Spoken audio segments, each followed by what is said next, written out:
It's time for One Man's Family now, and then it'll be time for the Quiz Kids. A full hour of entertainment. One Man's Family, then the Quiz Kids. One Man's Family, brought to you by TABCIN, Tabsin, the new improved antihistaminic tablet for the symptoms of colds and hay fever, made by Miles Laboratories, makers of Alka-Seltzer.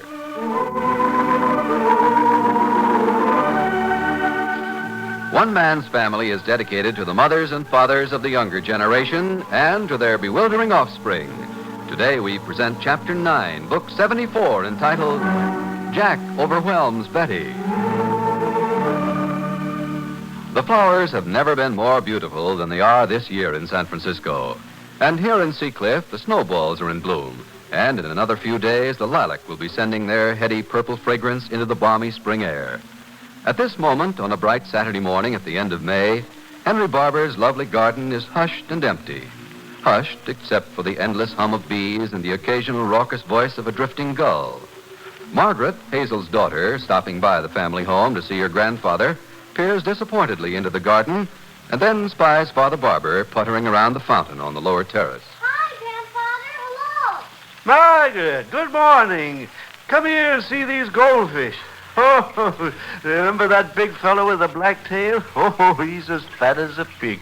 Here, kneel down here and look at him. Oh, we had a name for him last year. Tubby, you called him. Oh, he's fatter than ever now. There he is. Where? Now, where did he go? There he is, see? Oh, he is a pig. Greedy fellow. Quick, though. What are you doing over here? I came to see you. Mom and Pinky are shopping. They're going to come by and pick me up. Not too soon, I hope. Let's sit down on the bench. All right. Oh, no, you sit on this side of me. You sit right here. Huh? Right here, Grandfather. What difference does it make? Well, don't you remember? Huh? A long, long time ago, when we sat here like this once when I was pretty scared? You were scared. Well, don't you remember? Oh, frightened about what? School. Huh? We were talking in science class about our earliest memories. And that was just this week, Wednesday. And I said the earliest clear memory I've got was sitting on a bench with my grandfather. And I was 6 years old, and I was scared. Oh, yes. Gee, how could you forget? Oh, I have so many memories, Margaret. Years of memories. Tell me more and see if it comes back. It must have been Sunday, because the next day I was going into the first grade. I had a crazy idea I had to know how to read. I thought I should have learned how to read in kindergarten. No. Isn't that silly? I thought every kid in the first grade could already read and spell. I think I do remember. And I sat here with you. It seemed like all day, but it was probably only for a few minutes. And what happened?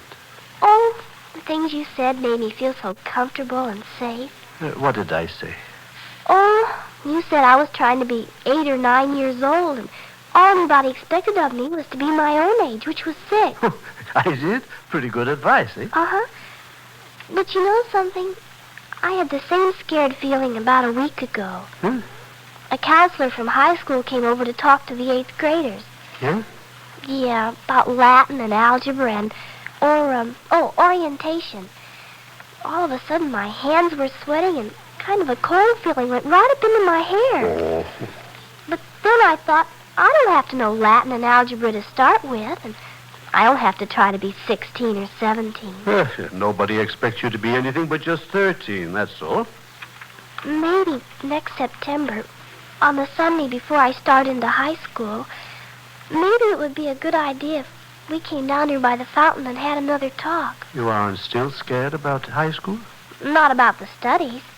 About what then? Oh, how to behave. Huh? Boys. What about boys? How to talk to them. What's that? Older boys, well, Grandfather, they do something to my whole vocal system. Oh, you don't say. Oh, it's awful, Grandfather. You know what happened? One of Pinky's friends, Al somebody, he's a senior at high school. Well, he dropped in to wait for Pinky at our house, and I had to entertain him for about 7 minutes. And it was horrible. Oh, what was horrible about it? My throat tightened, and I just sort of leaned against the wall, and there were long pauses, and I couldn't think of anything to say. Oh, man of the world, was he? Oh, yeah. He's smooth, yeah. Why didn't he talk? Huh? Why did he allow all those pauses? Oh, he couldn't think of anything to say either.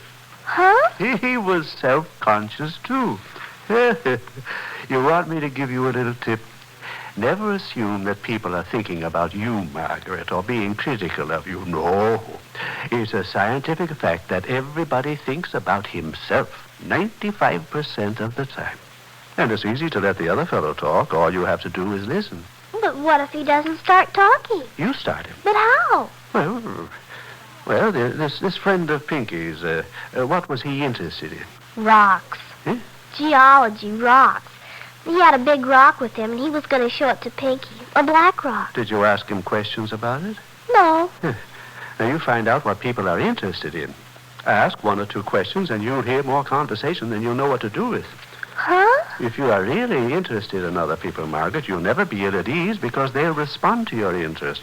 And you'll not need to lean against the wall and suffer through those long pauses. Gee, you know what? Yeah.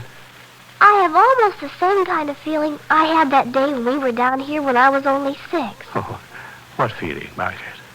Oh, a safe feeling. As if no matter what I needed to know, you could always tell me.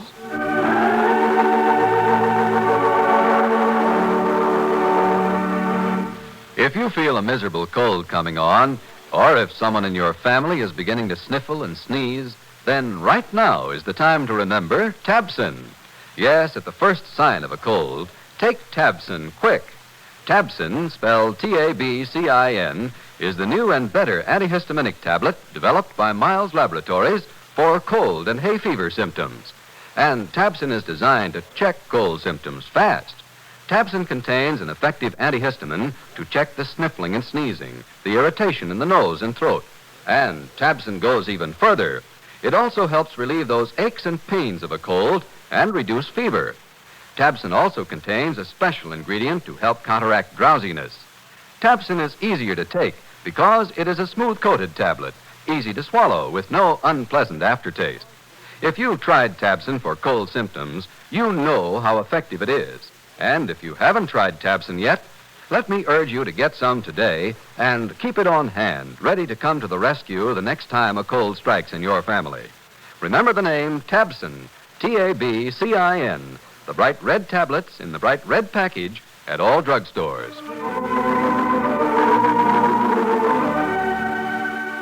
Hazel Barber Murray and her son Pinky leave their car in the driveway of the family home and are surprised to see Joan sitting alone on the upper terrace. Well, Joan. Hiya, Joni. How's the girl? Please don't call me Joni. How are you, Hazel? Hey, you're looking kind of sharp today. Yes, that's a charming outfit, Joan. Thank you. What are you doing over here? I'm running errands this morning. I came over to borrow the chafing dish. Oh, having guests at your house? No, just some new recipe Claudia wants to try. What's the matter with you? Don't you feel good? I'm perfectly all right.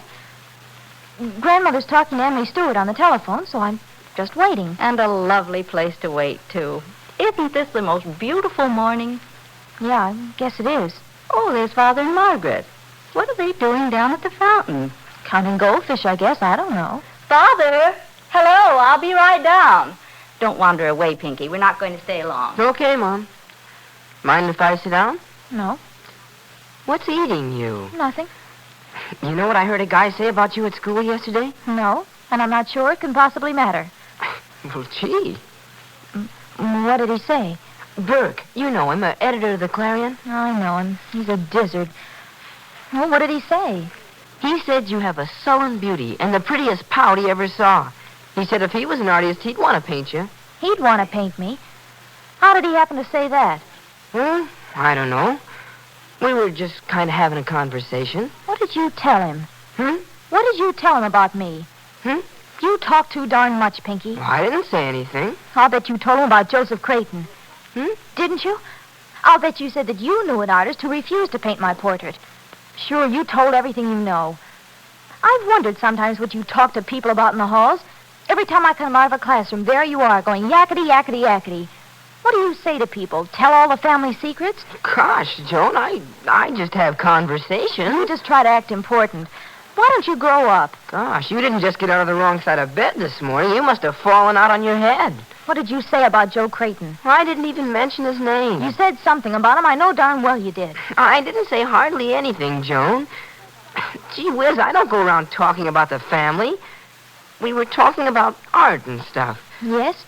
For instance? All I said about you was, well, I said you had a beautiful smile, but nobody had seen it lately. What else? Well, that's about all. Gee, what are you getting so excited about? Yakety, yakety. 2 or 3 days before there was anything in the papers, the kids around school knew all about my inheritance. They started calling me the heiress. Well, how did they find out? I don't know, Joan. Somebody talks too much. I'm not a fool, Pinky. Look, I hardly ever mention you, Joan, honest. It's just, well, the guys are curious about you.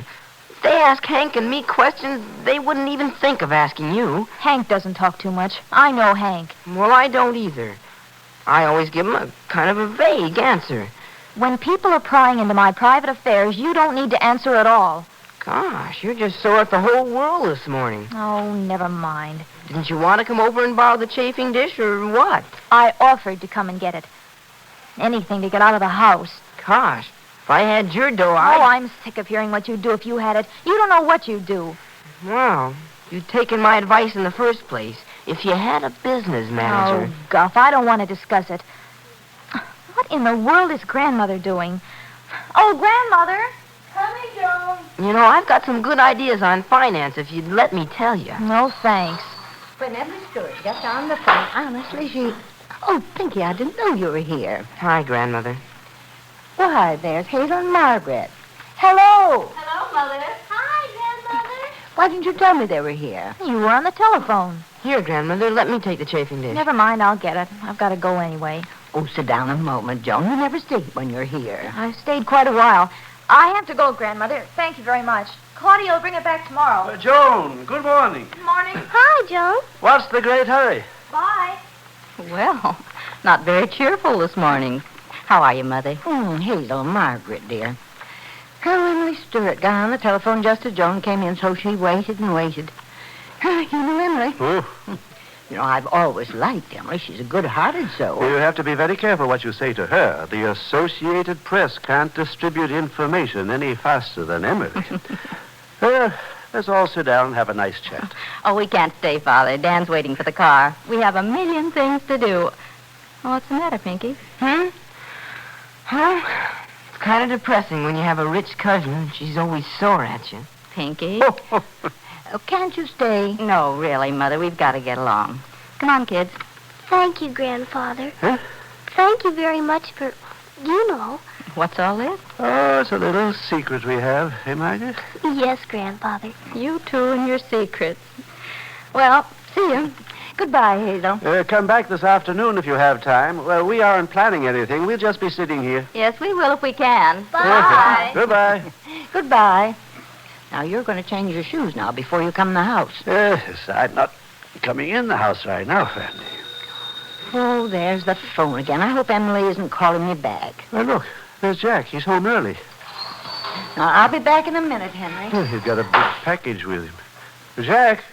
Jack! Hi, Dad. You're home early. What's that you've got? Surprise for Betty. Huh? What did you say? I'll tell you later, Dad. Jack, home early. Big package. I hope he isn't letting that little raise of his go to his head. You gave me a start. I wasn't expecting you this early, Jack. What happened? Oh, I knocked off about 11 this morning. Had something I wanted to do. Hungry? I'll get you some lunch. No hurry. You know where I went? I told you I left the office early. Aren't you curious? You're getting pretty independent, Mr. Jack Barber, since you got your raise. You usually stick around that old office till 1:30 or 2 on Saturdays. Correct, my little cherubin. Not today, though. Jack, what's got into you? You didn't get another raise. Oh, no, nothing like that. Well, what? Now I am curious. Okay, sit down there and close your eyes. Oh, I love surprises. What is it? Sit down, woman, 'cause this is liable to knock you over. Is it something for me? Got your eyes closed? Okay. Now, don't you peek. Where are you going? I left something here in the hall. Can I open yet? Gosh, no. I'll tell you when. Jack, I can't stand it. Hurry up. Just a second now. Not ready yet. Hey, you're peeking. Jack, I'm not either. Okay. Wait till I get this string off this box. How big a box? Never mind. There. You want to open it, or shall I? Oh, let me. Can I open my eyes? Let me put the box in your lap first.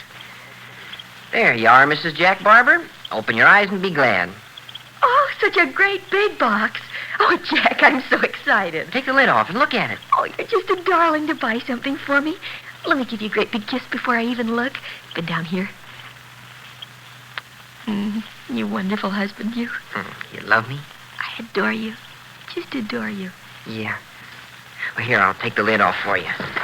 Now, you do the rest. Oh, it's a coat. Well, take it out.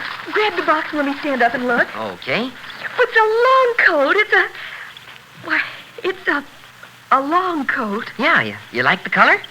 Why, it's blue. Oh, Jack, it's lovely.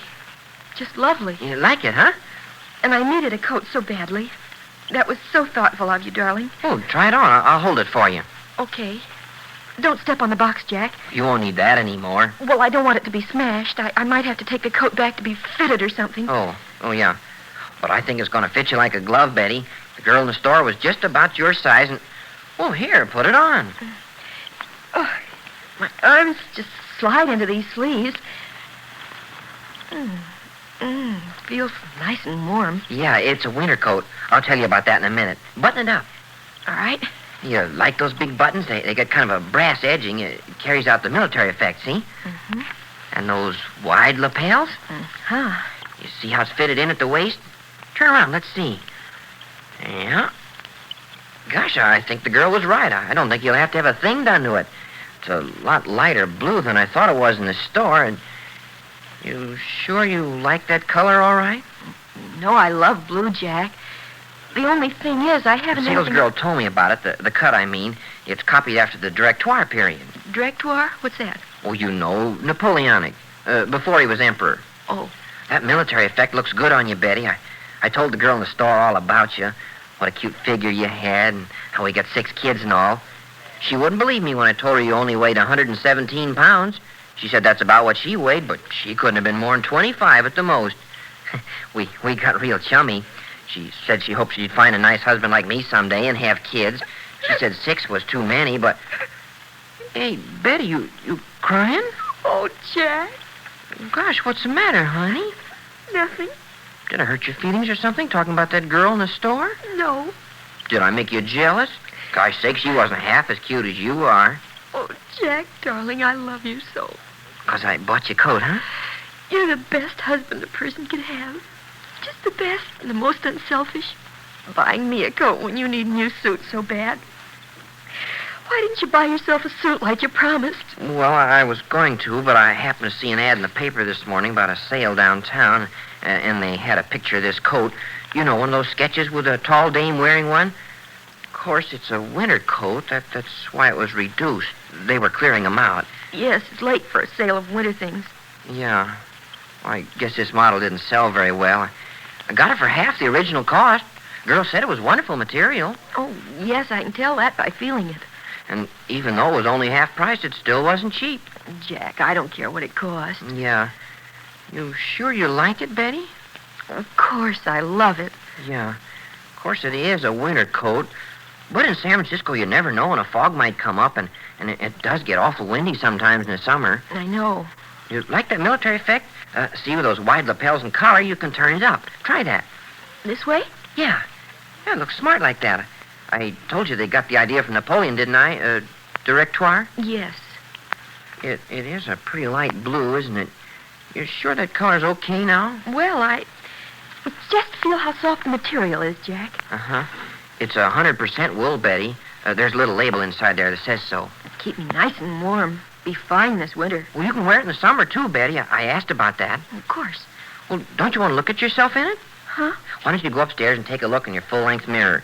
You haven't actually seen yourself in it. I think I'll run over and show it to Mother Barber. Oh, swell. Show it to Dad, too. He saw me coming in with a package. Told him I had a surprise for you.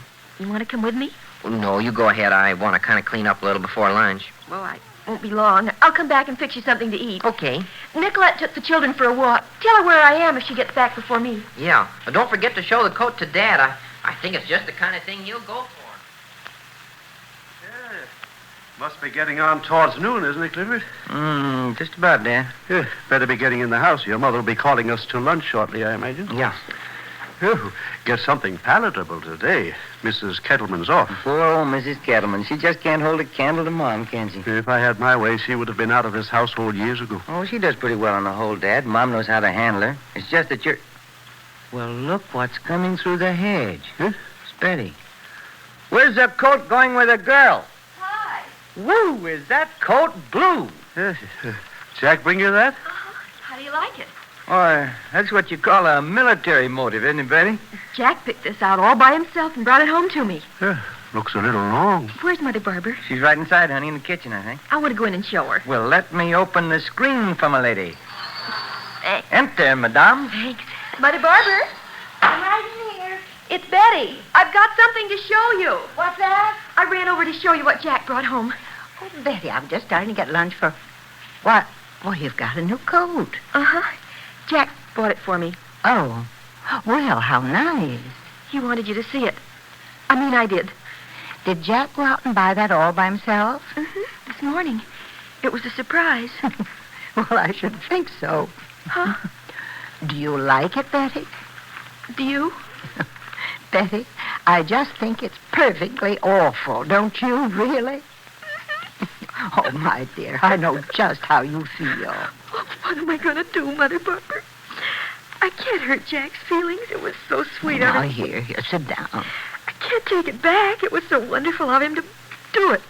I know it cost him a lot of money, and he needs a new suit. He hasn't bought himself anything in ages. He was so proud when he brought this home. I know. Every woman's been through this at one time or another, Betty. There's nothing I can wear with this color. I haven't anything that'll go with it. It's the worst blue I've ever seen. What in the world possessed Jack, do you suppose? And look, Mother Barber, see? It's a fitted coat. It's a style I can't wear well. It's a style I don't think anybody could wear, Betty. Jack said it was supposed to be Napoleonic period. Some name I've forgotten. Anyway, it had something to do with Napoleon. Well, it certainly looks it. I feel terrible making fun of it this way. What am I going to tell Jack? You want me to tell him, and I think I'll be able to fix it. Oh, why don't I just wear it? It won't kill me. I'll go on pretending I think it's wonderful, and he'll never know. But that color, Betty, even if the style were all right, you still couldn't find things that would go with that color. No. And why should you be miserable every time you put it on? The thought of hurting Jack after he... Oh, you're not going to hurt him any such thing. I'll take care of it for you. What do you tell him? Why, I'll tell him that it's just impractical. You love the coat, but you don't want to spend a lot of money getting accessories and clothes to go with that particular color. That it doesn't go with what you have. And now, don't worry. I've been through this with Henry. When I took the coat out of the box, I almost died. But if you could have seen the look on Jack's face, he wanted me to like it so much, and I tried not to let on that I was disappointed. Of course. Now, why will men do these things? Well, I better get back. Jack hasn't had lunch. All right, now, don't worry about it, Betty, dear. What goes in here? You getting hungry, Clifford? Well, I could do with a touch of food. So that's the new coat, huh, Betty? Mm-hmm. Dad said he saw Jack coming home with a big box. Yeah, well, I'm going to run on home. Thanks, Mother Barber. All right. Bye. Bye. Hey, Mom, am I nuts, or is that coat as bad as I think it is? Don't you like it? Oh, it's such a kind of funny style, and it's so blue. Well, just don't say anything about it. I'm going to talk to Jack, and she may be able to take it back. Fanny? Yes, Henry, I'm fixing lunch now. No hurry, my dear. No hurry. But you're coming in here looking like a hungry wolf. Has Paul come home from the airport? No, that's it. You're not going to wait for him, are you? He's often delayed out there. No. I'm going to give you something in a few minutes, and I'll put something aside for Paul. Oh, did you know he got a cablegram from Christine this morning? Huh? Paul did? Yeah, just before he left. Well, it wasn't bad news, was it? Well, I don't think it was good news exactly. Did he say anything about it? I was there when he opened. He looked kind of disturbed. I didn't want to ask him about it. Well, how did you know it was from Christine? He told me that much. Said it was an answer to a wire he'd sent her in London. Well, what in the world? Had something to do with Rex Frome. As Paul left, he said, I don't like it. That Rex Frome is going to give us trouble yet.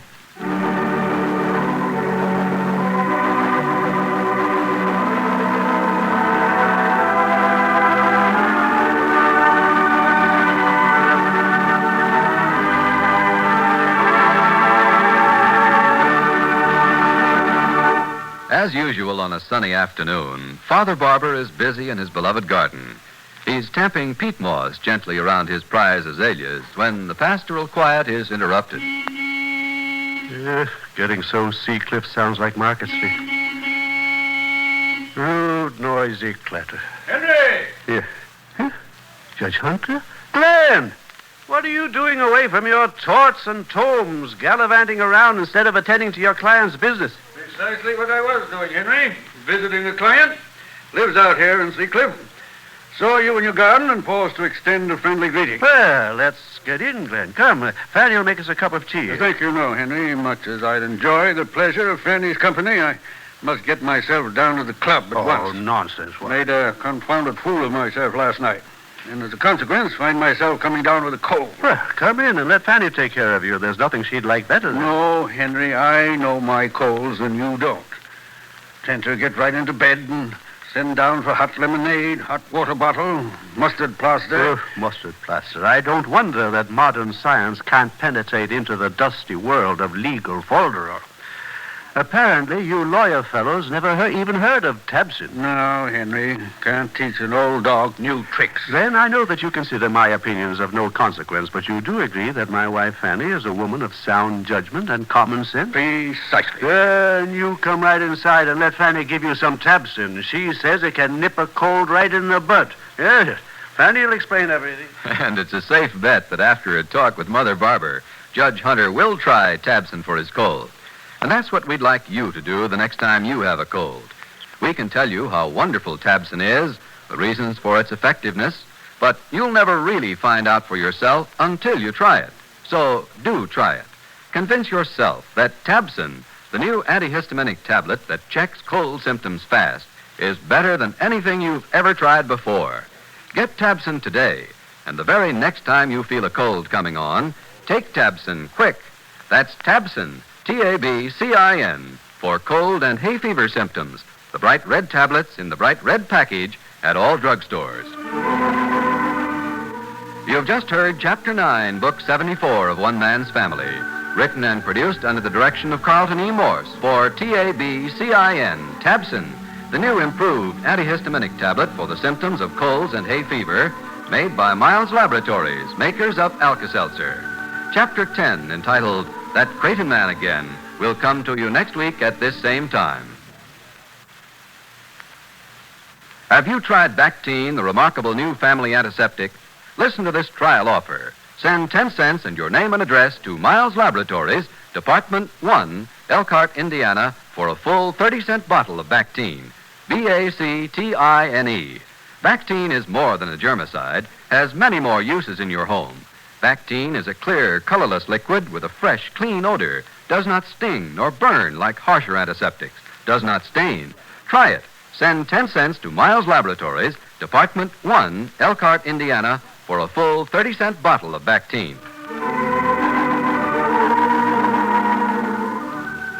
And now the family invites you to stay tuned for the Quiz Kids, who follow immediately over most of these stations.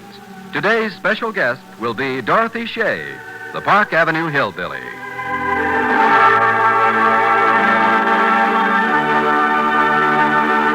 One Man's Family comes to you from California. Stay tuned for Mystery, the Big Guy and the Falcon on NBC.